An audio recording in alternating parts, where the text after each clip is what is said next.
Welcome back to the Lands of Dimidium. Our heroes, previously converted into lizard folk by a magical gnomish machine and blending in with the mist scales, have entered their lair and spoken with the shaman, Yona. And we need your help. We are enslaved by the UNT within the ziggurat of Jilriel, and they serve Thorak, the malevolent mist. We are forced to scour the jungle for lost riches to bring to Thorak, but we have been finding less and less and needing to travel further from home. We need to escape from the UNT, or we will be slaughtered and devoured. The group convinced Yona that they would go and kill the UNT in order to free them from their subjugation. Well, if these UNT are oppressing your people, then we must murderize them, I say. The group bid farewell to McShweta and asked her to try to find out more information about the mist scales, then headed deeper into the cave. Looks at you, Knobolas, a little sad. I know. I was going to say I need to pet her and let her know it's okay. I'll be back for you. McShweta's a little afraid, but she says, "Yes, I will do what you asked me to do, Knobolas. I will stay very safe. I will stay very safe. I think the lizard people are maybe not hungry. Maybe. We'll see. I will run if they come for me." Sounds good. Take care of yourself. They dove into the water, swam into an underwater maze of tunnels where they found a room of glowing anemones and small butterfly-looking fish. These fish mesmerized Alessio and TaLin and compelled them to swim deeper within the cave towards a blue amethyst at the center of a giant anemone. Agnomeio and Knobolas came to their aid, skewering fish and helping their friends break out of their trance and escape. I'm gonna just grab him and just shove my rapier through him. Awesome. All right, roll for attack with advantage. Their path led them down one tunnel, then another. They were battered against spikes, stung by fire coral, and then came face to face with Wadabra Soneak, a cave fisher known to the mist scales as the darkness that eats. You're pinned up against the spikes, but your armor is helping you out here, and currently you're not being impaled. So luckily you don't take any damage, but you are pinned up against these things. The darkness of the area of this water causes your legs to brush up against some of the coral, and you feel a sting in your leg and instinctively retract it. But now your legs feel like they're on fire. Pain shoots up your sides and back down to your feet. I'd like the three of you to please roll Constitution saving throws. Wait, can't someone just pee on someone else and that takes care of it? We're underwater. Where's the pee gonna go? Jellyfish? Yeah, where's the pee gonna go? Just pee your pants, everyone, and hope it trickles Everybody pee. down. Quick, everybody pee. It is larger than you, and it shoots this filament out towards you. And let's I should. let's see if it hits. This filament shoots out towards you, and you instinctively block yourself with your rapier, and it grabs the fish and rips it back towards itself. The fish tears away from your rapier, and you see it retract back into this creature's mouth. What are you doing? I am going to let out a very, very undignified, very unheroic and just turn and just crawl as fast as I can. My legs and arms are just whipping. They eventually found their way to a large stone room filled with troglodytes, awful-smelling bipedal salamander-like creatures. All but one of the troglodytes were dispatched, but it was still able to sound a call of warning. From the ceiling, you see rocks start to crumble down as the ceiling starts to break away, and a large insectoid-looking creature, which you would know is called an umber hulk, drops down in between all of you. The umber hulk attacked, and more troglodytes poured from the ceiling. The umber hulk used its gaze to confuse and mesmerize the party, causing errant attacks against friends. And you see Daffy had tried to stab you, and she's just kind of staring at your nipples. You don't feel uncomfortable so much as you feel just curious, I guess, but you know. you know that your nipples are attractive, so I mean. And in one case, causing Daffy to fall off a cliff, being battered by jagged rocks before plunging into water and being taken to another area of the cave. Take 5 points of damage as you tumble off the cliff, banging against razor-sharp rocks and falling into the water below. So with a 4, so 1, 2, 3. All right, well that's not as bad as it could have been. So with a 4, you're gonna find yourself over way far away in the very close to the cave that the cave fisher was in. So you're going to have to find your way back on your next turn. Oh my god. All right. The group pushed the creature into a lit brazier. Alessio cast his booming blade attack, and the orb that now lay within his backpack surged with wild magic. This couldn't be more perfect. All right, so Jason, as you used your booming blade, the magic kind of extended from your rapier into the Umber Hulk, and from within your bag, that orb that you picked up from Yona's room starts to glow. And you even glance down a little bit and you see that there's some swirling energy inside. And all of a sudden you start to glow bright yellow. Just your body starts to glow bright yellow.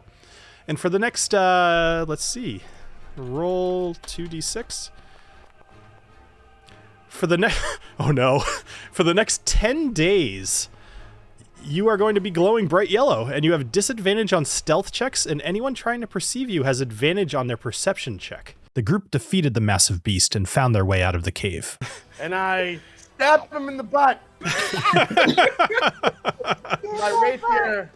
Do bugs even have butts? Why not? What it is. In this world, they do. There's definitely a delineated ass-looking carapace.